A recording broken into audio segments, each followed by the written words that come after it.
মরুভূমিতে কাজে উট চড়ান, দুম্বা এগুলো চড়ানোর কাজে আসবেন না, এটাই আপনাদের কাছে নিউজ দিলাম। ভালো কোনো বিষয় দিয়ে আসবেন, আইসা যাতে বেতন কম পান, তারপরে 1 টাকা 2 টাকা কম পান, কিন্তু ভালো কাজ করেন। এছাড়া এইরকম মরুভূমিতে লাইফ জীবন ভালো হতে যাবে। আসসালামু আলাইকুম। সৌদি আরবের মরুভূমির মধ্যে ডিউটি চলতে আছে, কিন্তু পিকনিকে আসা হয়েছে বিশাল বড় নিকদা, সৌদি আরবের নিকদা যে সিটি, এই সিটির মাঝামাঝি আছি, আল জাফর নিকদা।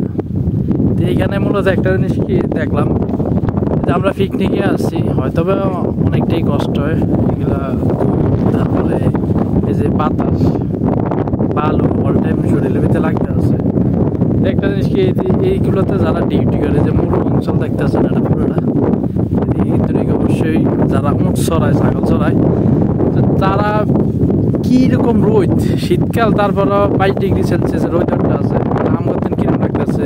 আমরা যারা মরুভূমিতে উঁট চড়ায়, ছাগল চড়ায়, তাদের অবস্থা কীরকম বলার বাইরে। নিঃস্ব হয়ে গতকালকে দেখছিলাম মানুষ এত কষ্ট করে, শুধু সামান্য কিছু টাকার নেই, আল্লাহ রিজিক তালাশ করে, নাহলে মানুষ অনেক কষ্ট করে। এই যে বিশাল মরুভূমিতে অথচ শুধু উঁট চড়াইব, ছাগল চড়াইব, বিনিময়ে হয়তো 1000, 20, 25, 30 হাজার টাকা পাইব, কিন্তু এই কষ্ট না আছে, খাওয়া দাওয়া না আছে, কারেন্ট না আছে, ওইরকম ভালো খাবার, অল টাইম শুধু রুটি এইগুলো, অথবা মাঝে মধ্যে অথবা কপিল যদি কিছু নিয়ে আসে খাওয়ার জন্য, তাহলে খাইতে পারেন, নইলে নাই।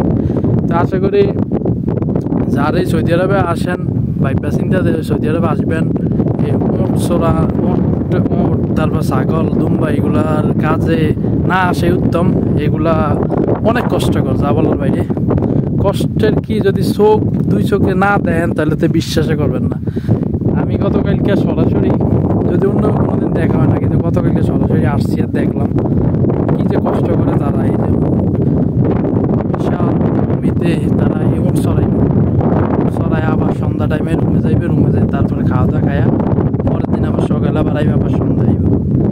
তো এখানে যারাই বিদেশ আসবেন তারা অবশ্যই দেখে শুনে বুঝে তারপর বিদেশ আসবেন সৌদি আরবের। আমরা 2 দিনের সফরে আসছি, তারপর নিজের কতটা ব্যতিক্রম লাগতে আছে। একদিক দিয়ে রোদ, কীরকম রোদ, যে রোদ একদম কাছে, কিন্তু অনেকটাই কাছে, আর বাতাস দেখতেছেন অলরেডি।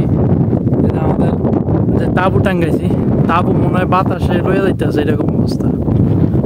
যাই হোক, ভিডিওটি আসলে এই জন্য দিছি, যারা বিদেশ অবশ্যই আসবেন, কিন্তু ভালো কোনো বিষয়ে আসবেন, কিন্তু যে মরুভূমিতে কাজে উঁট চড়ান, দুম্বা এগুলো চড়ানোর কাজে আসবেন না, এটাই আপনাদের কাছে নিউজ দিলাম।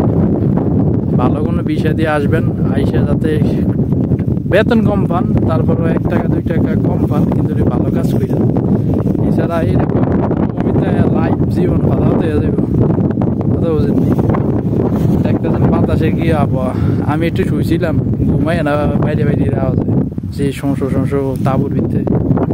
যাই হোক, ভিডিওটি দেখার জন্য সঙ্গে মুবারকবাদ, আল্লাহ দিকে আফিয়া। আসসালামু আলাইকুম।